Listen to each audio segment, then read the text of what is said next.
மற்ற மனிதனுடைய சில விடயங்கள் எங்களுக்கு தெரியாமல் இருந்து அது ரஹ்மத்தன் லக்கும், அல்லாஹ் தஆலா உங்களுக்கு செய்த அருளாக எண்ணிக்கொள்ளுங்கள். அவைகளை நீங்கள் தேடி முற்பட ஆரம்பித்தால், வலிந்து நீங்கள் தேடி முயற்சி செய்ய ஆரம்பித்தால், அது என்ன என்று தெரிய ஆரம்பித்தால் சில நேரங்களில் அதுவே உங்களோட தலையில் மிகப்பெரிய பிரச்சனையாக வந்து அமைந்துவிடும். எனவே கண்ணியமிகு சகோதரர்களே, இந்த துருவி துருவி ஆராய்தல் என்பது ஒரு மோசமான ஒரு பண்பு. அந்த பண்பு வந்துவிட்டால் நிம்மதியை இழந்து விடுவோம், நிஃபாக்கை உள்ளத்திலே சுமந்து விடுவோம், அல்லாஹ்வுடைய கோபத்தை பெறுவோம், அல்லாஹ்வுடைய அந்த கோப பார்வை எங்கள் மீது விழும்.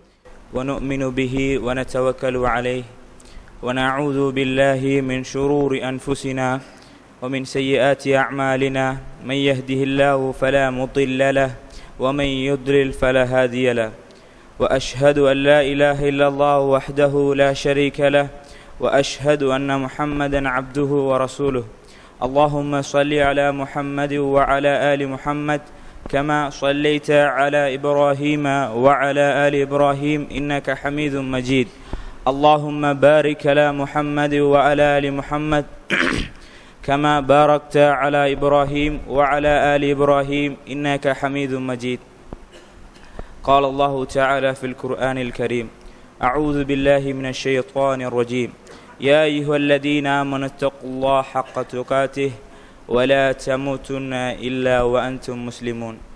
فإن أصدق الحديث كتاب الله وخير الهدي هدي محمد صلى الله عليه وسلم وشر الأمور محدثاتها وكل محدثة بدعة وكل بدعة ضلالة وفي رواية وكل ضلالة في النار.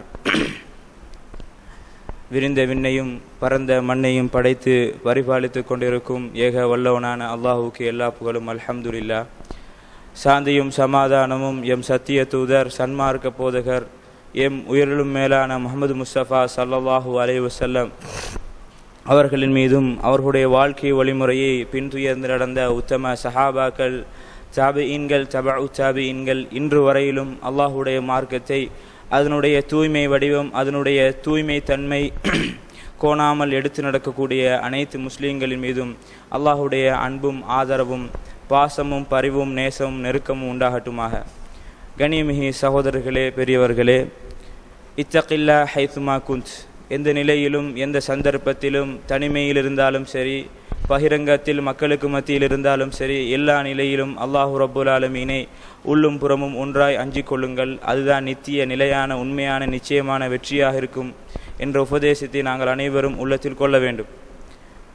கண்ணியமிகு சகோதரர்களே, பெரியார்களே, இன்றைய இந்த ஹுதுபா உரையின் வாயிலாக ஒரு மனிதனின் மானம் என்பது அது புனிதமானது, ஒரு மனிதனின் மானம் என்பது கண்ணியமானது, ஒரு மனிதனுடைய மானத்தை சிதைக்கக்கூடிய, ஒரு மனிதனுடைய மானத்தை போக்கக்கூடிய, மானபங்கப்படுத்தக்கூடிய ஒரு மோசமான ஒரு பண்பு தான் துருவி ஆராய்தல்.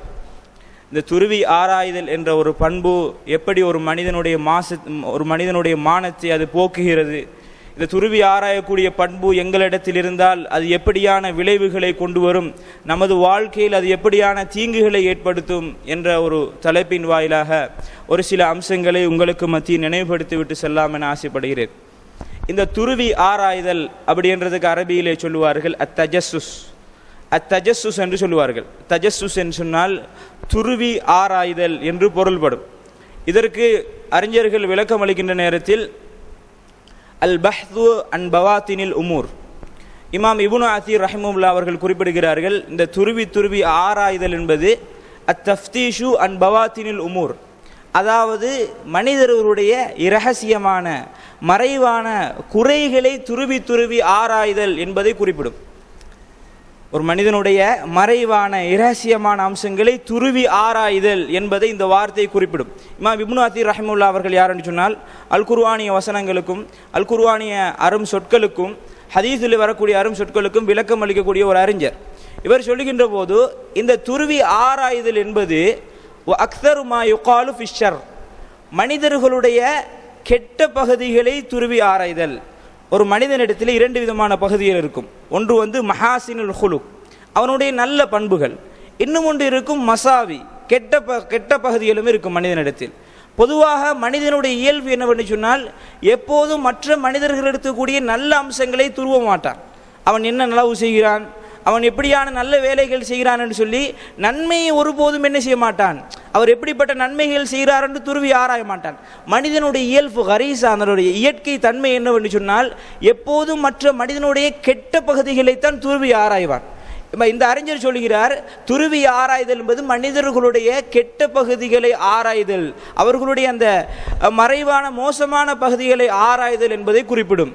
இந்த வார்த்தையை நீங்கள் இன்னும் விளங்க வேண்டும் என்று சொன்னால், உளவு பார்த்தல் என்பதைத்தான் துருவி ஆராய்தல் என்பதற்கு சொல்லுவார்கள். அரபியிலே அல் ஜாசூஸ் என்று சொன்னால் உளவாளிக்கு சொல்லுவார்கள். உளவு பார்த்தல் என்பது ஒரு நாட்டினுடைய ரகசியமான இறைமையை தாண்டி ஒருவர் அந்த நாட்டினுடைய ரகசியத்தை என்ன செய்வது, எடுப்பது என்பது ஒரு உளவு பார்த்தல். அப்ப அந்த செயற்பாடை செய்பவருக்கு சொல்லுவார்கள் ஜாசூஸ், அத்தஜசூஸ், துருவி ஆராய்தல் என்ற ஒரு வார்த்தையை பயன்படுத்துவார்கள். அப்ப கண்ணியமிகு சகோதரர்களே, அப்ப தஜஸ்ஸுஸ் என்று சொன்னால் மனிதர்களுடைய இரகசியமான மறைவான அம்சங்களை துருவி ஆராய்தல். அல்லாஹு தஆலா இது சம்பந்தமாக ஏதாவது பேசுகிறான் என்று பார்த்தால் சூரா ஹுஜராத்தை எடுத்து பாருங்கள். ஒரு அற்புதமான ஒரு சூரா, ஒரு சமூக முன்னேற்றத்திற்கு, ஒரு சமூகத்தினுடைய ஒரு நல்ல வளர்ச்சிக்கு கட்டாயம் ஒவ்வொரு முஸ்லீமும் படிக்க வேண்டிய ஒரு சூரா. அந்த சூறாவில் அல்லாஹு தஆலா சொல்கிறான், வலா தஜஸ்ஸசு, நீங்கள் துருவி ஆராய வேண்டாம். அப்ப இந்த இடத்தில் அல்லாஹு தஆலா சொல்ல வருகின்ற விடயம் என்னன்னு சொன்னால், அத்தஜஸ்ஸசு வ ததப்பஉல் அவ்ராத், துருவி ஆராய்தல் மனிதர்களுடைய இரகசியமான மறைவான அவர்களுடைய குறைகளை துருவி ஆராய்தல் என்பதை அல்லாஹு தஆலா இந்த இடத்திலே சொல்கிறார். அப்ப கண்ணியமிகு சகோதரர்களே, இப்போது ஒரு கேள்வி எழும். ஒரு மனிதன் எதை மறைத்து வைத்திருப்பான்? ஒரு மனிதனிடத்தில் அவனது குறையாக அவன் மறைவாக எதனை வைத்திருப்பான்? அவன் செய்யக்கூடிய பாவங்களை அவன் மறைத்து வைத்திருப்பான், அல்லது அவனுடைய வாழ்க்கையில் நடந்த சில மோசமான அனுபவங்களை அவன் மறைத்து வைத்திருப்பான். வெளியிலே சொன்னால் ஏதும் பிரச்சனை வந்து விடுமோ அப்படியான ஒரு சில நிகழ்வுகளை அவன் உள்ளத்தில் மறைத்து வைத்திருப்பான். இவைகள் அனைத்தையும் நாங்கள் சேர்த்து சொல்லக்கூடிய ஒரு பேர் தான் மானம் என்று சொல்லுவோம். மானம் என்று சொன்னால் ஒரு மனிதன் அந்த அம்சம் வெளியிலே தென்படுவதை அவன் என்ன செய்வான்? வெட்கப்படுவான். மனிதர்களுக்கு மத்தியில் அந்த ஒரு அம்சம் தெரியப்படுவதை என்ன செய்வான்? அவன் வெட்கப்படுவான். அப்போ ஒரு முஸ்லீம், ஒரு மனிதன், அப்படியே ஒரு மனிதன் வெட்கப்படக்கூடிய, ஒரு மனிதன் சங்கடப்படக்கூடிய ஒரு மனிதனுடைய மானத்தை துருவதை இஸ்லாம் என்ன செய்கிறது? வன்மையாக கண்டுகிறது. அப்ப அல்லாஹ் தஆலா சொல்கிறான், வலா தஜஸ்ஸசு, நீங்கள் துருவி அப்படி மறைவான இரகசியமான மனிதர்கள் மறைத்து வைத்திருக்கக்கூடிய அம்சங்களை நீங்கள் துருவி ஆராய வேண்டாம். ஏனென்று சொன்னால், அப்ப மறைத்து வைத்திருக்கக்கூடிய அம்சம் மானம் என்று நாங்கள் பார்த்தோம்.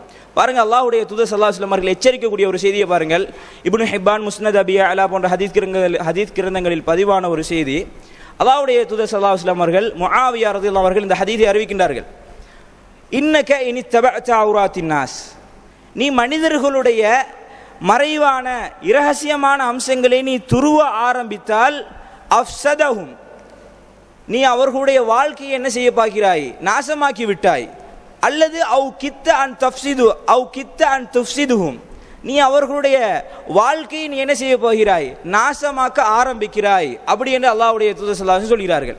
எனவே எப்போது ஒரு மனிதன் மற்ற மனிதர்களுடைய குறைகளை துருவ ஆரம்பிக்கிறானோ, மற்ற மனிதர்களுடைய மறைவான அந்தரங்கமான விஷயங்களை, அவன் சங்கடமாக நினைக்கக்கூடிய அம்சங்களை ஒருவன் துருவ ஆரம்பித்தால் அவன் அவனுடைய வாழ்க்கையை நாசமாக்கிறான். அவனுடைய மானத்தை இவன் துருவ ஆரம்பித்தால் இவன் வாழ்க்கையை நாசமாக்க போகிறான். அப்படின்னு அல்லாஹ்வுடைய தூதர் ஸல்லல்லாஹு அலைஹி வஸல்லம் அவர்கள் எச்சரிக்கக்கூடிய செய்தி என்ன செய்யலாம்? நாங்கள் ஹதீஸ்களினூடாக பார்க்கலாம். இன்னும் ஒரு செய்தியை பாருங்கள். அப்போ ஒரு முஸ்லீமினுடைய மானம் என்பது என்னது? அது கண்ணியமானது. ஒரு முஸ்லீமினுடைய மானம் என்பது அது புனிதமானது. அது எந்த ஒரு சந்தர்ப்பத்திலும் அதற்கு களங்கம் வந்து விடக்கூடாது. ஏனென்று தெரியுமா? இந்த ஒரு ஹதீஸை பாருங்கள். ஒரு முஸ்லீமினுடைய மானம் எவ்வளவு புனிதமானது, கண்ணியமானது என்பது இந்த ஒரு ஹதீஸ் எங்களுக்கு உணர்த்தும். அல்லாஹ்வுடைய தூதர் ஸல்லல்லாஹு அலைஹி வஸல்லம் அவர்கள் சொன்னார்கள், குல்லு உம்மதி முஆஃபன், என்னுடைய சமுதாயத்தில் எல்லோருக்கும் பாவ மன்னிப்பு வழங்கப்படும். இல்லல் முஜாஹிரீன், பாவங்களை பகிரங்கப்படுத்துபவர்களை தவிர, பகிரங்கமாக சொல்பவர்களை தவிர, இவர்களை தவிர மற்ற அனைவருக்கும் என்னுடைய சமுதாயத்தில் பாவ மன்னிப்பு வழங்கப்படும். அப்படின்னு சொல்லிட்டு அல்லாஹ்வுடைய தூதர் மேலும் சொல்கிறார்கள், வைன்ன மினல் ஜிஹார், பாவங்களை பகிரங்கப்படுத்துறது சொன்னால் ஐயஅமல ரஜுலு பில்லைலி அமலன் சும்ம யுஸ்பிஹு வகது சதரஹுல்லாஹு அன், ஒரு மனிதன் இரவிலே என்ன செய்கிறான்? யாருக்கும் அறியாத வண்ணம், யாருக்கும் தெரியாத வண்ணம் ஒரு பாவத்தை அவன் செய்கிறான். அல்லாஹ்வோ அந்த பாவத்தை யாருக்கும் தெரியாமல் அவன் செய்த பாவத்தை அல்லாஹ் தஆலா திரை போட்டு மறைக்கிறான். இரவில் ஒரு மனிதன் பாவம் செய்கிறான், அந்த பாவத்தை அல்லாஹ் தஆலா யாருக்கும் தெரியாமல் திரை போட்டு மறைக்கிறான்.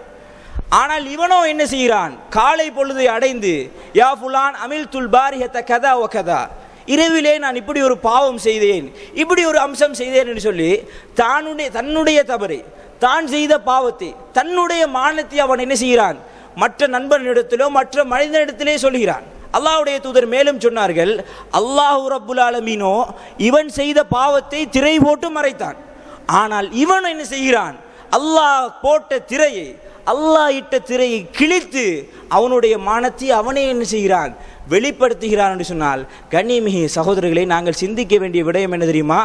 ஒரு முஸ்லீம், ஒரு மனிதன் தான் செய்யக்கூடிய பாவத்தை, தன்னுடைய குறையை, தன்னுடைய மறைவான அம்சத்தை, தன்னுடைய பாவத்தை வெளியில் சொல்வதை, தன்னுடைய மானத்தை வெளியில் பகிரங்கப்படுத்துவதை இஸ்லாம் பெரியோரு பாவமாக கருதுகிறேன் என்று சொன்னால், மற்ற மனிதனுடைய மானத்தை ஆராய்வது, மற்ற மனிதனுடைய மானத்தை துருவுவது என்பது, சிந்தித்து பாருங்கள். என்னுடைய பாவம் என்னுடையது, என்னுடைய மானம் என்னுடையது, அதை எனக்கு என்னுடைய குறையை நான் வெளியே சொல்லக்கூடாது என்று இஸ்லாம் வன்மையாக கண்டிக்கிற போது மற்ற மனிதனுடைய மானத்தை எப்படி துருவலாம்? மற்ற மனிதனுடைய மானத்தை எப்படி ஆராயலாம்? அப்போ கண்ணியமிகு சகோதரர், இந்த ஒரு செய்தி மற்ற முஸ்லீமினுடைய மானம் அல்லது மற்ற மனிதனுடைய மானம் என்பது, அவனுடைய குறை என்பது, மறைவான அம்சங்கள் எவ்வளவு பாதுகாக்கப்பட வேண்டும் என்பது இந்த செய்தி உணர்த்தும். இன்னும் ஒரு செய்தியை பாருங்கள். அல்லாஹ்வுடைய தூதர் ஸல்லல்லாஹு அலைஹி வஸல்லம் அவர்கள் ஒரு நாள் ஹஜ்ஜி பெருநாளுடைய தினத்திலே சஹாபாக்களுக்கு மத்தியில் ஒரு உரை நிகழ்த்துகிறார்கள். அப்போது ஒரு சில கேள்விகளை அல்லாஹ்வுடைய தூதர் அந்த தோழர்களிடத்தில் கேட்கிறார்கள். என்னவென்று சொன்னால், அத்ததுரூன ஐயு யோமின் ஹாதா, தோழர்களே இந்த நாள் என்ன நாள் என்று தெரியுமா? சஹாபாக்களுக்கு தெரியும், இந்த நாள் ஹஜ்ஜி பெருநாளுடைய தினம் என்று சஹாபாக்களுக்கு தெரியும். அல்லாஹ்வுடைய தூதர் கேட்கிறார்கள், இந்த நாள் எந்த நாள் என்று தெரியுமா என்று.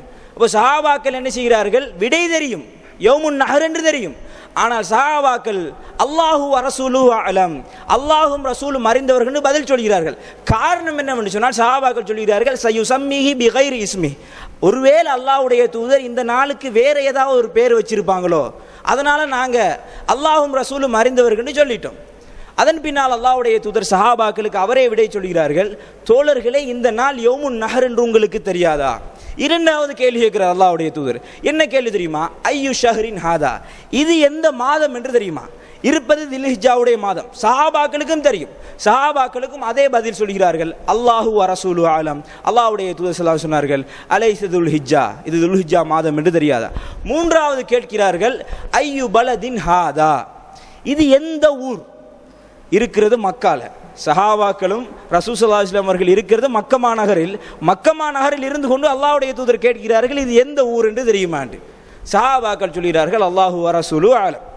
அப்போ அல்லாஹ்வுடைய தூதர் ஸல்லல்லாஹு அலைஹி சொன்னார்கள், அலைஸத்தில் பல்தத்தில் ஹராம், இது மக்கமா நகர் என்று உங்களுக்கு தெரியாதா?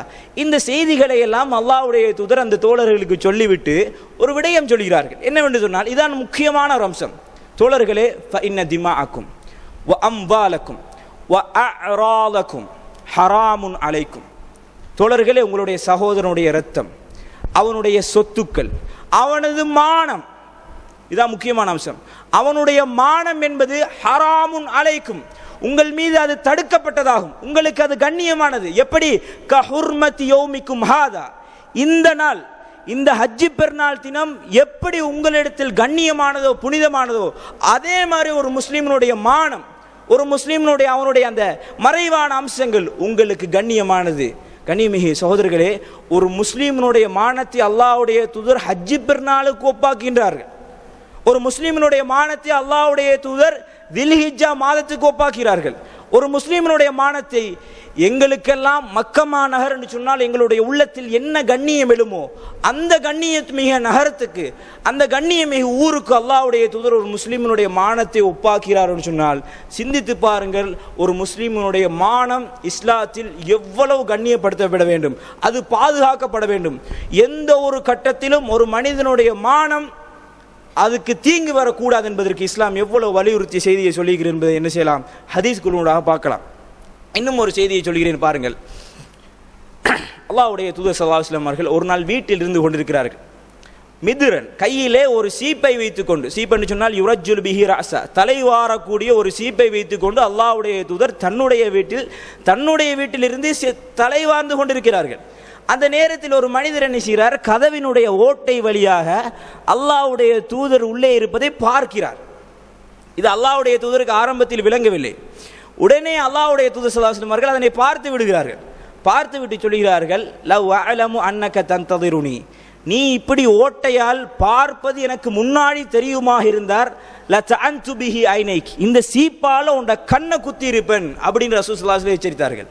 அப்ப கண்ணியமிகு சகோதரரை எச்சரித்து அல்லாஹ்வுடைய தூதர் ஸல்லல்லாஹு அலைஹி வஸல்லம் மேலும் சொல்கிறார்கள், இன்னமா ஜஅலல்லாஹுல் இத்ன மின் அஜலில் பஸர், இப்படி பார்வைகள் நுழைந்து விடக் கூடாது என்பதற்காகத்தான் அல்லாஹ் தஆலா அனுமதி கேட்டு நுழைய வேண்டும், அனுமதி கேட்க வேண்டும் என்ற ஒரு விடயத்தை வைத்திருக்கிறார். கண்ணியமிகு சகோதரர்களே, இதில் நாங்கள் சிந்திக்க வேண்டிய விடயம், பார்வை நுழைந்தது விடயம் கிடையாது. ஒரு பார்வை நுழைந்தது விடயம் கிடையாது. என்னுடைய வீட்டில் நான் மறைவாக இருப்பது என்னுடைய ரகசியம், அது என்னுடைய மானம்.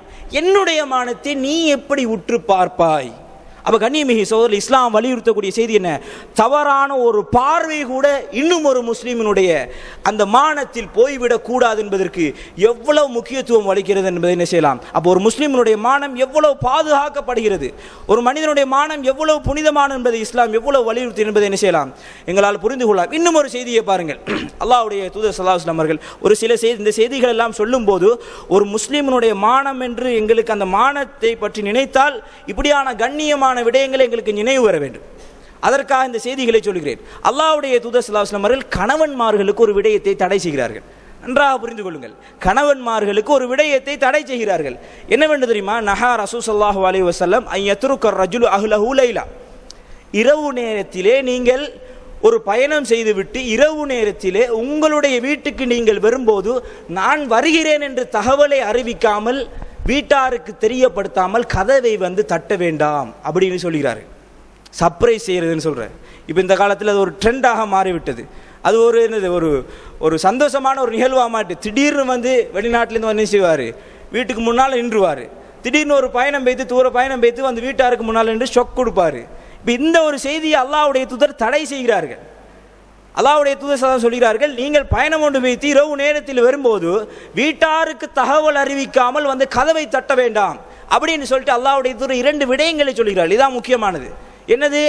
எல் தமிசு அசராத்தியும் யுஹவ் அவ் எல் தமிசு அசராத்தியும், உங்களுடைய மனைவியினுடைய குறைகளை தேட வேண்டும்.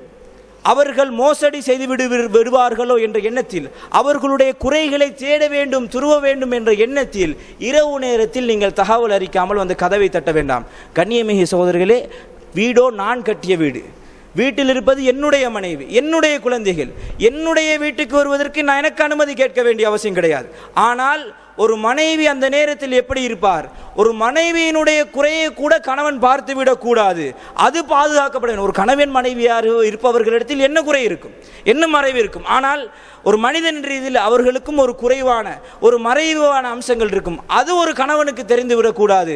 கணவன் அதனை என்ன செய்யக்கூடாது, துருவக்கூடாது என்பதற்கு இஸ்லாம் என்ன செய்கிறது, எவ்வளவு வலியுறுத்தக்கூடிய செய்தியை பார்க்கலாம். இன்னும் ஒரு குர்ஆனிய வசனத்தை சொல்கிறேன். இந்த செய்தி பாருங்கள். இந்த குர்ஆனிய வசனம் ஒரு முஸ்லிமினுடைய மானம் அது எவ்வளவு பாதுகாப்பானது, அது எவ்வளவு பாதுகாக்கப்பட வேண்டும், கண்ணியமான என்பதை உணர்த்தும். அல்லாஹ் ரப்புல் ஆலமீன் குர்ஆனிலே சொல்கின்ற போது, யா அய்யுஹல்லதீன ஆமனு, ஈமான் கொண்டவர்களே, லியஸ்தஅதினுகுமுல்லதீன மலக்கத் ஐமானுக்கும் வல்லதீன லம் யப்லுகுல் ஹுல்ம மின்கும். அதாவது அல்லாஹ் தஆலா ஒரு சட்டத்தை சொல்கிறான். என்னவென்று சொன்னால், ஈமான் கொண்டவர்களே, உங்களுக்கு வழக்கரம் சொந்தமான அடிமைகள், இப்போ அடிமை இல்லையே, உங்களுக்கு வழக்கரம் சொந்தமான அடிமைகளும் உங்களுடைய பருவ வயதை அடையாத குழந்தைகள். இதான் முக்கியமான அம்சம். பருவ வயதை அடைந்த குழந்தையானால் கொஞ்சம் புத்திகள் இருக்கக்கூடிய, ஒரு எல்லாவற்றையும் பிரித்தறியக்கூடிய ஒரு தன்மையாக இருக்கும். ஆனால் அல்லாஹ் சொல்கிறார் இந்த இடத்தில், பருவ வயதை அடையாத உங்களுடைய குழந்தைகளும் உங்களுடைய அடிமைகளும் உங்களிடத்தில் இந்த 3 நேரத்தில் நுழைய வேண்டும் என்று சொன்னால் அனுமதி கேட்டே நுழைய வேண்டும் என்று அல்லாஹ் சொல்கிறார்.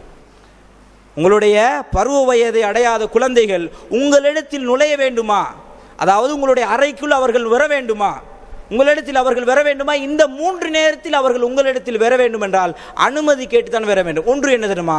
மின் கபலி ஸலாத்தில் ஃபஜர், சுபஹ் தொழுகைக்கு முன்னால் உள்ள நேரத்தில் பெற்றோர்களாக நீங்கள் ஓய்வெடுக்கக்கூடிய, அப்படி ஆடைகளை கலைந்து நீங்கள் ஓய்வெடுக்கக்கூடிய அந்த நேரம் இருக்கிற அந்த சுபஹுடைய நேரத்திற்கு முன்னால் உள்ள நேரத்தில் உங்களுடைய குழந்தைகள், பருவ வயதை அடையாத ஒன்றும் தெரியாத குழந்தைகளால், அப்படிப்பட்ட குழந்தைகளும் உங்களிடத்தில் வர வேண்டும் என்றால் கதவை தட்டி அனுமதி கேட்க வேண்டும்.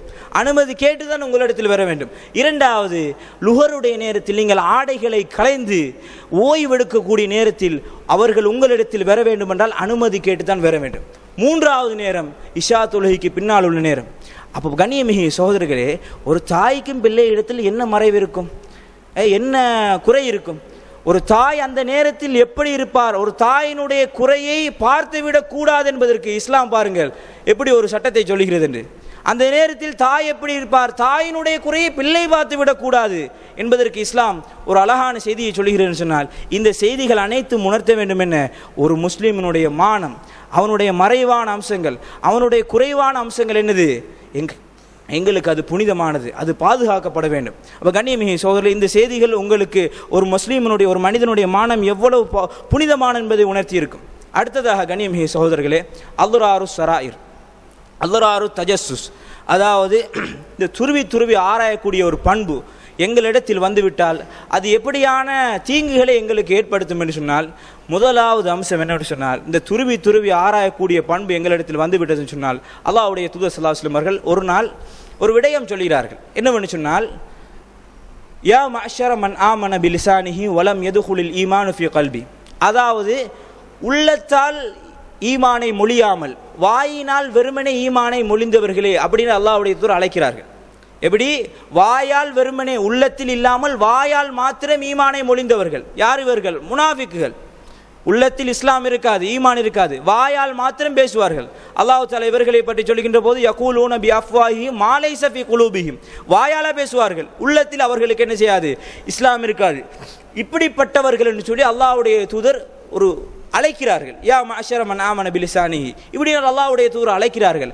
அழைத்து விட்டு ஒரு விடயம் சொல்கிறார்கள், லா தக்தாபுல் முஸ்லிமீன், ஒரு முஸ்லீமினுடைய குறைகளை நீங்கள் என்ன செய்ய வேண்டாம், பற்றி அவனுடைய குறைகளை பற்றி அவனை பற்றி நீங்கள் புறம் பேச வேண்டாம். வலா தத்தபியு அவுராத்தியும், அவர்களுடைய குறைகளை நீங்கள் துருவி ஆராய வேண்டாம். அப்படி என்று சொல்லிட்டு அல்லாஹ்வுடைய தூதர் மேலும் ஒரு செய்தி சொல்கிறார்கள். அதுதான் முக்கியமானது. என்னென்று சொன்னால், ஃபைன்னஹு மனித்தப அவுராத்தியும், யார் மற்ற மனிதனுடைய குறைகளை துருவ ஆரம்பிக்கிறார்களோ, தேட ஆரம்பிக்கிறார்களோ, துருவி ஆராய ஆரம்பிக்கிறார்களோ, அவர்களுக்குரிய தண்டனையாக அல்லாஹ்வுடைய தூதர் ஸல்லல்லாஹு அலைஹி சொல்கிறார்கள், யத்தபிஉல்லாஹு அவ்ரதஹு, அல்லாஹ் தஆலா அவருடைய குறைகளை தேட ஆரம்பித்துருவான். சிந்திச்சு பாருங்க, நாங்கள் ஒரு மனிதனை பற்றி அறிய ஆரம்பித்தா எவ்வளவு அறிஞ்சு கொள்ளலாம்? முழுமையாக எங்களுக்கு அறிஞ்சு கொள்ள முடியாது. ஆனால் எங்களை பற்றி முழுமையாக அறிந்தவன் யார்? ரப்புல் ஆலமீன். அல்லாஹுக்கு எதுவும் மறைவு கிடையாது. அப்படிப்பட்ட மறைவு இல்லாத அல்லாஹு ரப்புல் ஆலமீன், நாங்கள் மற்ற மனிதர்களுடைய குறைகளை தேட ஆரம்பித்தால், எங்களுடைய குறைகளை அல்லாஹ் தேடினால் என்ன நடக்கும்? சிந்தித்து பாருங்கள்.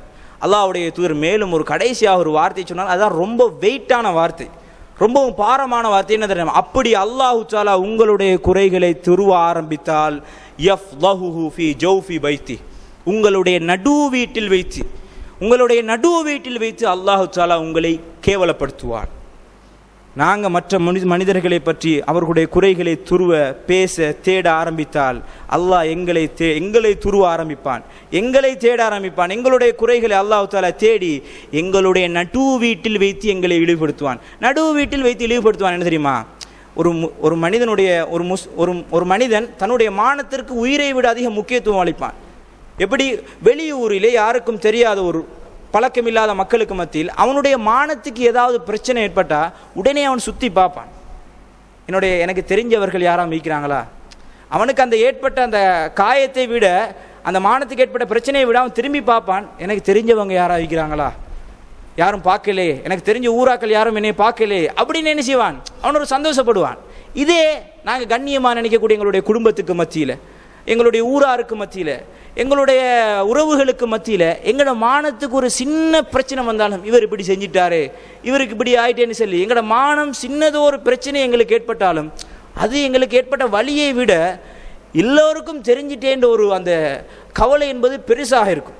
அப்போ எனவே அல்லாஹு தஆலா நாங்கள் மற்ற மனிதர்களை துருவ ஆரம்பித்தால் நாங்கள் யாருக்கு முன்னால் ஹீரோவாக இருக்கிறோமோ, எங்களோட பிள்ளைகளுக்கு முன்னால், எங்களோட மனைவிமார்களுக்கு முன்னால், எங்களுடைய குழந்தைகளுக்கு முன்னால் அல்லாஹு தஆலா எங்களை இழிவுபடுத்துவான். அந்த இழிவு என்ன செய்ய முடியாது, ஒரு காலமும் தாங்க முடியாது. அப்போ அல்லாஹ்வுடைய தூதர் இந்த இடத்தில் 2 விடயத்தை சொல்கிறார். ஒன்று துருவி ஆராய்தல் என்பது நிஃபாக்கினுடைய பண்பு. அதனால் தான் அபூ ஹாத்திம் ரஹிமஹுல்லாஹ் அவர்கள் சொல்கிறார்கள், அத் தஜஸ்ஸுஸ் மின் ஷுபின் நிஃபாக், தஜஸ்ஸுஸ் என்பது துருவி துருவி ஆராய்தல் என்பது நிஃபாக் நயவஞ்சகத்தினுடைய ஒரு கிளை என்று சொல்கிறாரு. எப்படி கமா ஹுஸ்னு கன்னு மென் ஷுஅபில் ஈமான், எப்படி நல்லெண்ணம் கொள்வது ஈமானில் ஒரு கிளையோ அதே போன்று கெட்டெண்ணம் கொள்வது நிஃபாக்கினுடைய பண்பு. எனவே கெட்டெண்ணம் கொள்வது துருவி துருவி ஆராய்தல் என்பது நிஃபாக்கினுடைய ஒரு பண்பாக இருக்கிறது. முனாஃபிக்குகளுக்கு எப்படியான தண்டனை என்று நாங்கள் அறிந்திருக்கிறோம். இரண்டாவது அம்சம், நாங்கள் துருவ ஆரம்பித்தால் அல்லாஹு தஆலா எங்களுடைய குறைகளை எங்களுடைய மானத்தை நாங்கள் கண்ணியமாக நாங்கள் கௌரவமாக நினைக்கக்கூடியவர்களுக்கு மத்தியில் வைத்து அல்லாஹு தஆலா இழிவுபடுத்துவான். அடுத்த தீங்கு என்னவென்று சொன்னால், அடுத்த இந்த துருவி துருவி ஆராயக்கூடிய பண்பால் ஏற்படக்கூடிய தீய விளைவு என்னவென்று சொன்னால், நிம்மதியை இந்த உலகத்தில் இழந்து விடுவோம்.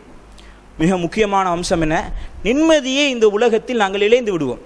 ஏன், ஒரு மனிதன் எப்போதும் மற்ற மனிதனை பற்றி மற்ற மனிதனுடைய குறைகளை பற்றி அவன் தேடிக்கொண்டு துருவி கொண்டிருந்தால் அவன் என்ன செய்ய மாட்டான், அவனுடைய உள்ளத்தில் நிம்மதியை உணர மாட்டான். உதாரணமாக, எப்போதும் ஒரு மனிதன் மற்ற மனிதனை பற்றியே அவன் புறம் பேசி அவனுடைய குறைகளை அவன் தேடிக்கொண்டிருந்தால் பக்கத்து வீட்டில் ஒரு சிறிய ஒரு சத்தம் கேட்டாலும் அது என்ன என்று தெரியும் வரைக்கும் அவனுக்கு தூக்கம் போகாது. ஒரு மனிதனுடைய மிகப்பெரிய நிம்மதி அவனுடைய தூக்கம்தான். இந்த தூக்கம் அவனை விட்டு இழக்கப்படும். அந்த சத்தம் என்ன சத்தம் என்று தெரியும் வரைக்கும் அவனுக்கு நிம்மதி வராது. அப்போ நிம்மதி, நாங்கள் மற்ற மனிதர்களுடைய குறைகளை தேட ஆரம்பித்தால் எங்களுடைய நிம்மதி எங்களை விட்டும் அப்படி என்ன செய்யப்படும், கலட்டி எடுக்கப்பட்டுவிடும். அதனால் தான் இமாம் ஹசன் அல் பஸ்ரி ரஹ்மத்துல்லாஹி அவர்கள் சொல்கிறார்கள், மின் அலாமாத்தி இஅராதில்லாஹி தஆலா அனில் அப்த், அல்லாஹு தஆலா இந்த உலகத்தில் ஒரு மனிதனை வெறுக்கிறான், புறக்கணிக்கிறான், அவனை அல்லாஹு தஆலா விரும்பவில்லை, வெறுக்கிறான் என்பதற்கான அடையாளங்களில் ஒன்று என்ன தெரியுமா, ஐ யஜஅல ஷுக்லஹு ஃபீமா லா யானி, அவனுக்கு பொருத்தமில்லாத அம்சத்தில் அவனை அல்லாஹு தஆலா ஈடுபடுத்துவான். எப்படி ஒரு தண்டனை! நினைவில் வைத்துக் கொள்ளுங்கள், நான் என்னை பற்றி பார்க்காமல் என்னுடைய நிலைமை, எனது அமல் எப்படி இருக்கிறது, என்னுடைய இபாதாக்கள் எப்படி இருக்கிறது, என்னுடைய அமல்கள் அல்லாஹ்விடத்தில் ஏற்றுக்கொள்ளப்பட்டு விட்டதா என்று நான் என்னை பார்க்காமல் எப்போது நான் அடுத்தவனை பார்த்து கொண்டிருக்கிறோம், நினைத்துக் கொள்ளுங்கள், அல்லாஹு தஆலா உங்களை வெறுக்கிறான். உங்களுடைய உள்ளத்திலிருந்து நிம்மதி என்ன செய்யப்படுகிறது, கலட்டி எடுக்கப்படுகிறது.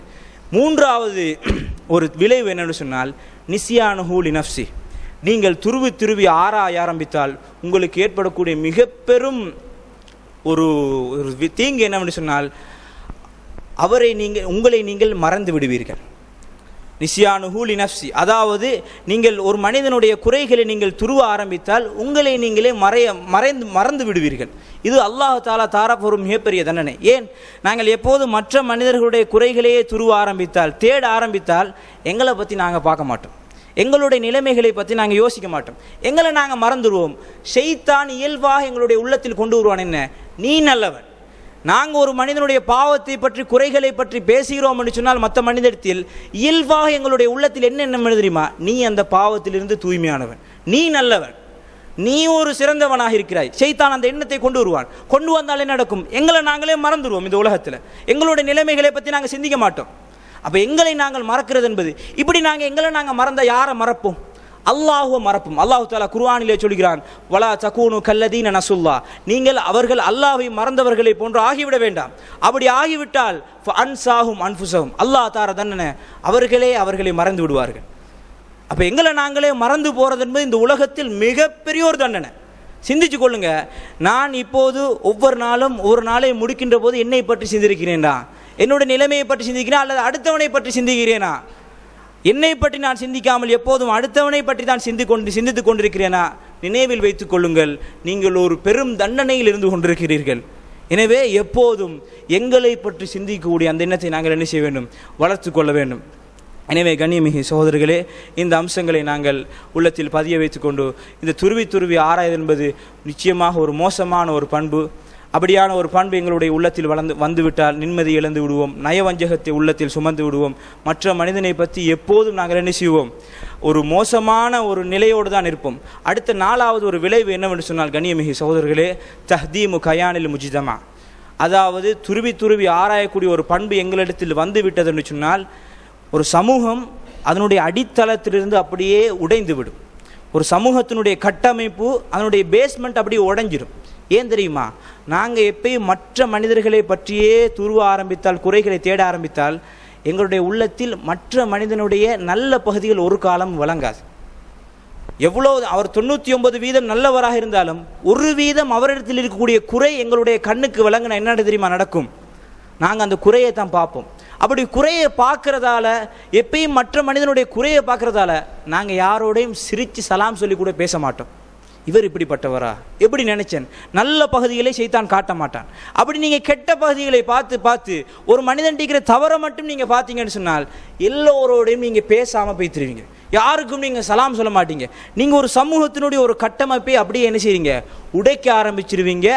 இந்த ஒரு பண்பு எங்களிடத்தில் வந்திருந்தேன்னு சொன்னால். எனவே கண்ணியமிகு சகோதரர்களே, இப்படியான மோசமான விளைவுகள் துருவி துருவி ஆராய்தல் என்ற ஒரு அந்த பாவத்தில் இருந்து கொண்டிருக்கிறது. அப்படியான ஒரு பண்பிலிருந்து தூரமான ஒரு சமுதாயமாக நாம் அனைவரும் மாற வேண்டும்.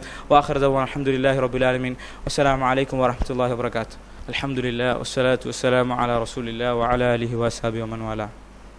கனிமிகு சகோதரர்களே, துருவி துருவி ஒரு மனிதனுடைய குறைகளை, அவனுடைய மறைவான அந்தரங்கமான விடயங்களை ஆராய்வதென்பது மிக மோசமான பண்பு. இதிலிருந்து விடுபட வேண்டும் என்று சொன்னால் எங்களிடத்தில் நாங்கள் கொண்டு வர வேண்டிய மிக முக்கியமான அம்சம் தஜன்னுபு மின் சூஇல் தன், அதாவது கெட்ட எண்ணங்களை விட்டும் நாங்கள் என்ன செய்ய வேண்டும், தூரமாக வேண்டும். கெட்ட எண்ணங்களை விட்டும் நாங்கள் தூரமாக வேண்டும். அல்லாஹு தஆலா அந்த சூரா ஹுஜராத்தினுடைய 12வது வசனத்திலே வலா தஜஸ்ஸசு, நீங்கள் துருவி துருவி ஆராய வேண்டாம் என்ற வார்த்தையை சொல்வதற்கு முன்னால் ஒரு சில செய்திகளை சொல்கிறார். அந்த செய்திகளை நாங்கள் சரியாக புரிந்து கொண்டால் இந்த பாவம் எங்களுக்கு மத்தியில் எப்படி நிகழ்கிறது என்றதை புரிந்து கொள்ளலாம். அல்லாஹு தஆலா முதலாவது சொல்கிறான், யா அய்யுஹல்லதீன ஆமனு, ஈமான் கொண்டவர்களே, இஜ்தனிபு கஸீரம் மினத்-தன், எண்ணங்களில் அதிகமானவற்றை நீங்கள் தவிர்ந்து கொள்ளுங்கள். அல்லாஹ் முதலாவது சொல்கிறான், நீங்கள் நிறைய எண்ணங்களை நினைக்க வேண்டாம், எண்ணங்களில் அதிகமானவற்றை தவிர்த்து கொள்ளுங்கள். ஏன், நீங்கள் நினைக்கக்கூடிய சில எண்ணங்கள் இன்ன பஅது தன்னி இஸ், நீங்கள் சென்னக்கூடிய சில எண்ணங்கள் பாவமாகும் அல்லாஹ் சொல்கிறான். அப்போ பாருங்கள், முதலாவது எண்ணம் தான் இந்த துருவி துருவி ஆராய்தல் என்பதுக்கு அடிப்படையாகவே. கெட்டெண்ணம் கொள்ள வேண்டாம். நீங்கள் கொள்கின்ற நிறைய எண்ணங்களில் கெட்டெண்ணங்கள் இருக்கிறது. அந்த கெட்டெண்ணங்களை நீங்கள் கொண்டால் என்ன தெரியுமா நடக்கும், வலா தஜஸ்ஸு, நீங்கள் துருவி துருவி ஆராய்வீர்கள். ஒரு உதாரணம் சொல்கிறேன் கேளுங்கள். ஒரு ஊரிலே ஒருவருடைய வீட்டிற்கு முன்னால் வளமையாக மகரிபு தொழுகைக்கு முன்னால் ஒரு பைக் நிற்குதுன்னு வைங்க, வளமையாக ஒரு பைக் நிற்குது, நீங்கள் அதை பார்த்துட்டு வாரீங்க. இப்போ இது ஒரு நாள் 2 நாள்னு சொல்லும்போது எங்களுக்கு ஒரு பெரிய ஒரு விடயத்தை ஏற்படுத்தாது. ஒரு கிழமை 2 கிழமை வளமையாக அந்த பைக் வளமையாக அந்த வீட்டுக்கு முன்னால் நிற்குதுன்னு சொன்னால் நீங்கள் அதை பார்ப்பீங்க. உங்களோட உள்ளத்தில் எண்ணங்கள் ஓடும். எண்ணங்கள் ஓடினா என்ன நடக்கும், அல்லாஹ் சொல்கிற மாதிரி அந்த எண்ணங்கள் அப்படியே பாவமாக ஷைத்தான் உருவெடுப்பான். அந்த எண்ணங்கள் அப்படியே பாவமாக மாறி நீங்கள் துருவ ஆரம்பிப்பீங்க. எப்படி ஆரம்பிப்பீங்க, இது யாருடைய பைக், ஏன் இந்த நேரத்தில் நிற்கிறது, இதற்கான காரணம் என்னன்னு நீங்கள் அந்த காரணத்தை நீங்கள் துருவ ஆரம்பிப்பீங்க. துருவ ஆரம்பித்தா என்ன செய்வீங்க, முழுமையான தகவல் கிடைச்சா எப்பயும் மனிதன் தோல்வி ஒத்துக்கொள்ள மாட்டான். என்ன செய்வான், அவனே அவனுடைய உள்ளத்துக்குள்ள ஒரு கற்பனையை பண்ணி வச்சிருப்பான், இந்த பைக் இதுக்கு தான் வந்து நிற்கும், இதுதான் காரணம் அப்படின்னு நீங்கள் என்ன செய்வீங்க, உங்களோட உள்ளத்துக்குள்ளேயே உண்ட கற்பனை பண்ணுவீங்க. அல்லாஹ் சொல்லக்கூடிய சேக்கில் பாருங்கள் அந்த வட்டத்தை. முதலாவது சொல்கிறான், எண்ணங்கள் அதிகமாக ஏற்படும், அதை தவிர்த்து கொள்ளுங்கப்பா. 2வது என்ன, அந்த எண்ணங்கள் சிலது பாவமாக இங்கே மாறிட்டு. 3வது என்ன, துருவி துருவி ஆராய்வீங்க. ஆராய்ஞ்சிட்டு உங்களுக்கு சரியான தகவல் கிடைக்கல, நீங்கள் என்ன செய்வீங்க, அதை அப்படியே விட்டு விட மாட்டீங்க. உங்களுக்குன்னு ஒரு கற்பனை பண்ணி அந்த விடயத்தை அப்படியே கிரியேட் பண்ணி உருவாக்கி உங்களோட உள்ளத்தில் வச்சுட்டு அப்படி சும்மா இருக்க மாட்டீங்க. அல்லாஹ் தஆலா 4வது சேக்கில் சொல்கிறான், 4வது சொல்கிறான், வலா யக்தப் பஅதுக்கும் பஅதா, நீங்கள் ஒருவருக்கு ஒருவர் புறம் பேசாதீர்கள். அடுத்து நீங்கள் என்ன தெரியுமா செய்வீங்க, ஒருத்தரோட போய் பேசுவீங்க. பார்த்தீங்களா, ஒரு பைக் வந்து வளமையாக மகரிப் தொழுகைக்கு முன்னால் நிற்கிது, நீங்கள் பேசுவீங்க, புறம் பேசுவீங்க. புறம் பேசினா என்ன நடக்கும், ஒரு பெரிய ஒரு பாவத்துக்கிட்டு செல்லும். அப்போ கண்ணியமிகு சகோதரர்களே, முதலாவது அம்சம் என்னதுக்கு, கெட்ட எண்ணம். கெட்ட எண்ணத்தை நீங்கள் தவிர்த்து கொள்ளுங்கள். எப்போதும் நல்லெண்ணத்தோடு வாழுங்கள். அல்லாஹ்வுடைய தூதர் ஸல்லல்லாஹு அலைஹி வஸல்லம் அவர்கள் இந்த விடயத்தில் எவ்வளவு பெர்ஃபெக்டாக இருந்திருக்கிறார்கள் தெரியுமா.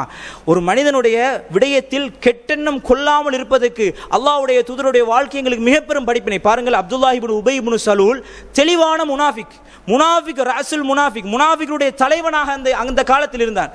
சஹாபாக்கள் ரசூல் ஸல்லல்லாஹு அலைஹி வஸல்லம் அவர்கள் மறைச்சிக்கிறச்செல்லாம் முனாஃபிக் என்று அவர் அறிஞ்சிருக்கல, தெளிவான முனாஃபிக். அப்படி தெளிவான முனாஃபிக்காக அவன் இருந்தும் கூட அவன் மரணித்த நேரத்தில் அவருடைய மகன், என்னுடைய தந்தைக்கு யா ரசூலுல்லாஹ் உங்களுடைய ஆடையை கஃன் செய்ய தாருங்கள். இஸ்லாத்தின் எதிரியாக தெளிவான முனாஃபிக்காக இருந்த அப்துல்லா இப்னு உபை இப்னு சலூல் மரணித்த நேரத்தில் அலம் யுகஃபினு ரசூல பி கமீசி, அல்லாஹ்வுடைய தூதர் தன்னுடைய ஆடையை எடுத்து கஃன் செய்ய கொடுத்தார்கள் சொன்னால் சிந்தித்து பாருங்கள். தெளிவான ஒரு முனாஃபிக்காக இருந்தும் கூட அல்லாஹ்வுடைய தூதர் ஸல்லல்லாஹு அலைஹி வஸல்லம் அவர்கள் கெட்ட கெட்ட விடயங்களை என்ன செய்யவில்லை, கெட்ட அவனுடைய அந்த மோசமான எண்ணத்தை அல்லாஹ்வுடைய தூதர் எண்ணிருக்கு அவனுக்காக இஸ்திக்பார் செய்கிற அல்லாஹ்வுடைய தூதர் அல்லாஹ் தஆலா அதனை தடுத்து குர்ஆன் வசனம் இறக்கிறான். அப்போ பாருங்கள், தெளிவாக ஒரு மனிதன் கெட்டவன் என்று தெரிந்தும் கூட அல்லாஹ்வுடைய தூதர் அவனுடைய விடயத்தில் நல்லெண்ணத்தையே விதித்தார்கள், கெட்ட பகுதிகளை சிந்திக்கவில்லை. இது மிகப்பெரிய பாடம். இப்போ கண்ணியமிகு சகோதரர்களே, நாங்கள் மற்ற மனிதர்களை பற்றி கெட்ட எண்ணங்களே சிந்தித்தால் என்ன தெரியுமா நடக்கும்? தீர்ப்பு கொடுக்கக்கூடிய நிலைக்கு செல்வோம். முராகபா இலாஹியா, தீர்ப்பு கொடுப்பது என்பது இவர் நல்லவர், இவர் கெட்டவர், இவர் முனாஃபிக், இவர் சொர்க்கவாதி, நரகவாதி என்று தீர்ப்பு கொடுக்கிறது யாருடைய பண்பு? அல்லாஹ்வுடைய பண்பு. அந்த அல்லாஹ்வுடைய பண்பை நாங்கள் கையில் எடுத்து விடுவோம். எனவே கண்ணியமிகு சகோதரர்களே, இந்த துருவி ஆராய்தல் என்பது எவ்வளவு பெரிய ஒரு தீங்கை கொண்டு வர தெரியுமா? அல்லாஹ்வுடைய தூதர் ஸல்லல்லாஹு அலைஹி வஸல்லம் அவர்கள் ஒரு மனிதனிடத்தில் இருக்கக்கூடிய தவறு தென்பட்டால் அவனுடைய நல்ல பகுதிகளை சிந்திப்பார்கள். பாருங்கள், மாயிஸ் இப்னு மாலிக் ரலியல்லாஹு அவர்கள், எங்களுக்கெல்லாம் தெரிந்த செய்தி, தான் விபச்சாரம் செய்தேன், தான் ஒரு மோசமான பாவம் செய்திருக்கிறேன் தானே வந்து முன் வந்து சொல்கிறார். யா ரசூலுல்லாஹ் தஹிர்னி மினஸ் ஸினா, யா ரசூலுல்லாஹ் என்னை நீங்கள் விபச்சாரத்திலிருந்து தூய்மையாக்குன்னு தான் செய்த சாட்சியெல்லாம் கொண்டு வரல, தானே முன் வந்து சொல்கிறார், நான் இப்படி ஒரு பாவம் செய்து விட்டேன், யா ரசூலுல்லாஹ் என்னை தூய்மைப்படுத்துங்கள். அல்லாஹ்வுடைய தூதர் பாருங்கள், அந்த இடத்தில் அந்த மனிதனுடைய நல்ல பகுதிகளை சிந்திக்கிறார்கள். மாயிஸே, நீங்கள் அல்லக்க கப்பல் தையா மாயிஸ், நீங்கள் முத்தமிட்டிருப்பீங்க மாயிஸ், நீங்கள் தொட்டிருப்பீங்க மாயிஸ். செஞ்ச தவற அவரே வந்து முன் வந்து சொல்கிறார். அல்லாஹ்வுடைய தூதர் எப்படி மறைக்கிறார்கள் என்று பாருங்கள். நல்ல பகுதிகளை சிந்திக்கிறார்கள். மாயிஸே, நீங்கள் பார்த்துருப்பீங்க, மாயிஸே நீங்கள் முத்தமிட்டிருப்பீங்க, மாயிஸே நீங்கள் மது அருந்திக்கிறீங்களான்னு கேட்குறாங்க. மாயிஸ் மது அருந்துவது சஹாபாக்களுக்கு தெரியும், அல்லாஹ்வுடைய தூதருக்கும் தெரியும். அல்லாஹ்வுடைய தூதர் ஸல்லல்லாஹு அலைஹி வஸல்லம் அவர்கள் அந்த தவறை மறைப்பதற்காக எப்படி கேட்கிறார்கள் பாருங்கள். மாயிஸே உங்களுக்கு பைத்தியமானு கேட்கிறார்கள். மாயிஸுக்கு பைத்தியம் என்று அல்லாஹ்வுடைய தூதருக்கு தெரியும். அப்போ கண்ணியமிகு சகோதரர்களே, இப்படியே ஒரு தவறு நடந்து எங்களிடத்தில் வந்தால் எங்களுடைய விசாரணை எப்படியாக இருக்கும்? நாங்கள் எப்படி அவைகளை துருவ ஆரம்பிப்போம்? ஆனால் அல்லாஹ்வுடைய தூதர் ஸல்லல்லாஹு அலைஹி வஸல்லம் தவறை செய்தவர் தான் தந்த தவறை முன்னாடி வந்து சொன்னால் கூட நல்ல பகுதியிலே அல்லாஹ்வுடைய தூதர் நல்ல எண்ணமே கொண்டார்கள். எனவே எப்போதும் நாங்கள் நல்ல எண்ணம் கொள்ள வேண்டும். இறுதியான ஒரு விடயத்தை கூறி நான் என்னுடைய உரையை முடித்துக் கொள்கிறேன். கண்ணியமிகு சகோதரர்களே, அல்லாஹு தஆலா எங்களுக்கு செய்த மிகப்பெரும் நிஅமத், ஹிக்மத் என்னன்னு சொன்ன மிகப்பெரும் அருள் ரஹ்மா என்னவோ தெரியுமா? எல்லா விடயங்களை பற்றிய அறிவை எங்களுக்கு தராமல் இருந்தது தான். மற்ற மனிதனுடைய விடயத்தில் எல்லா விதமான அறிவுகளையும் அல்லாஹ் தஆலா எங்களுக்கு தரலே, அது அல்லாஹ் செய்து எங்களுக்கு மிகப்பெரும் நிஅமத். இன்றைக்கு நிறைய பேர் பெருமை பேசுகிறத பார்த்துக்கலாம். ஊரில் என்ன நடந்தாலும் அந்த விஷயம் அவருக்கு தெரிஞ்சிடும். அவர் அதை பெருமையாக சொல்லுவார். என்ன பிரச்சனை நடந்தாலும் என்ன விஷயம் தான் அது எங்களுக்கு தெரியும். கனிமை சோதரில் இது பெருமை பேசக்கூடிய அம்சம் கிடையாது. இது ஒரு உங்களை ஆபத்தில் இருக்கக்கூடிய ஒரு அம்சம். எல்லா விடயங்களும் உங்களுக்கு தெரிகிறதுன்னு சொன்னால் அது சில சமயங்களில் நல்ல விடயங்களை தரலாம். ஆனால் பெரும் நேரத்தில் நீங்கள் எல்லாத்தையும் நீங்கள் தெரிய ஆரம்பித்தால் அது உங்களை மோசமான விளைவில் தான் இட்டு செல்லும். அதனால் தான் அறிஞர்கள் இந்த ஒரு ஹதீஸை சொல்லுவார்கள். அதாவது இந்த ஒரு ஹதீஸ் மார்க்கத்தினுடைய ஒழுக்கத்தின் அடிப்படை ஆணிவேர் இந்த ஹதீஸை சொல்லுவார்கள். இன்னும் சில அறிஞர்கள் சொல்லுவார்கள் இந்த ஹதீஸ் வந்து நிஸ்ஃபுல் இஸ்லாம், இஸ்லாத்தினுடைய அரைவாசி என்று சொல்லுவார்கள். இன்னும் சில அறிஞர்கள் சொல்லுவார்கள் இந்த ஒரு ஹதீஸ் வந்து மார்க்கத்தின் அரைவாசி அல்ல, மார்க்கத்தின் முழுமை என்று சொல்வார்கள். என்ன ஹதீஸ் தெரியுமா? மின் ஹுஸ்னுல் இஸ்லாமி மர்இ தர்குஹு மாலா யானி. ஒரு மனிதனுடைய, ஒரு முஸ்லீமுடைய இஸ்லாம் அழகு பெற வேண்டுமா, எப்போது அது அழகாக மாறும் தெரியுமா? அவனுக்கு தேவையில்லாத விஷயங்களை, அவனுக்கு பிரயோசனம் இல்லாத விஷயங்களை விட்டும் அவன் எப்போது அவன் ஒதுங்கி வாழ்வானோ, எப்போது அதை விட்டும் தூரமாகுவானோ, அவன் அழகு பெற்ற முஸ்லீமாக, அவனுடைய இஸ்லாம் அழகானதாக மாறும் என்று இந்த ஒரு ஹதீஸை நிறைய அறிஞர்கள் இது முழுமை இஸ்லாத்தினுடைய அடிப்படை, அதாவது ஒழுக்கத்தின் அடிப்படை என்று அறிஞர்கள் சொல்கிறார்கள். எனவே கண்ணியமிகு சகோதரர்களே, நாங்கள் எப்போதும் மற்ற மனிதர்களை பற்றி எந்த ஒரு விடயத்தை நாங்கள் முழுமையாக அறியக்கூடாது. அப்படி அறிய நாங்கள் முற்பட்டால் சில சமயங்களில் சில விடயங்களை அல்லாஹ் தஆலா மறைச்சு வச்சிருப்பான் மற்ற மனிதர்களுடைய விடயத்தை. அவைகளை நாங்கள் வேண்டுமென்று வலிந்து நாங்கள் அறிய முற்பட்டால் அதே எங்களுக்கு பிரச்சனையாக மாறிவிடும். ஒரு செய்தியை சொல்லி என்னுடைய முறையை முடித்துக் கொள்கிறேன். பாருங்கள், அம்ர் இப்னு ஆஸ் ரலியல்லாஹு அன்ஹு அவர்கள் என்ன செய்கிறார்கள்? அல்லாஹ்வுடைய தூதரிடத்தில் வருகிறார்கள். வந்து ஒரு கேள்வி கேட்கிறார்கள். என்ன கேள்வி தெரியுமா? யா ரசூலல்லாஹ், ஐயுன் நாஸ் யஹப்பு இலைக், மனிதர்களில் உங்களுக்கு மிகவும் விருப்பத்துக்குரிய நேசத்துக்குரியவர் யார் என்று கேட்கிறார். இவருடைய எண்ணம் அல்லாஹ்வுடைய தூதர் என்னை சொல்லுவார்கள் என்று. ஆனால் அல்லாஹ்வுடைய தூதர் ஸல்லல்லாஹு அலைஹி வஸல்லம் சொன்னார்கள், ஆயிஷாவை எனக்கு மிகவும் பிடிக்கும். இவர் கேட்கிறார், இல்லை யா ரசூலுல்லாஹ் மினர் ரிஜால், ஆண்களில் உங்களுக்கு மிகவும் விருப்பத்துக்குரியவர் யார்? அப்போ ரசூல் ஸல்லல்லாஹு அலைஹி வஸல்லம் சொல்கிறார்கள், அபூஹா, அவருடைய தந்தை அபூபக்கரை எனக்கு பிடிக்கும். இப்படி அல்லாஹ்வுடைய தூதர், இப்போ இவர் கேட்கிறாரு, யா ரசூலுல்லாஹ் அதற்கு பின்னால் யாரை பிடிக்கும்? அதற்கு பின்னால் உமர். இப்படி அல்லாஹ்வுடைய தூதர் ஒவ்வொரு பேராக சொல்லி கொண்டு போகிறார்கள். இவருடைய பேர் வரவில்லை. இப்போ கண்ணியமிகு சகோதரர்களே, இந்த ஒரு ஹதீஸ் எங்களுக்கு உணர்த்த வேண்டும்.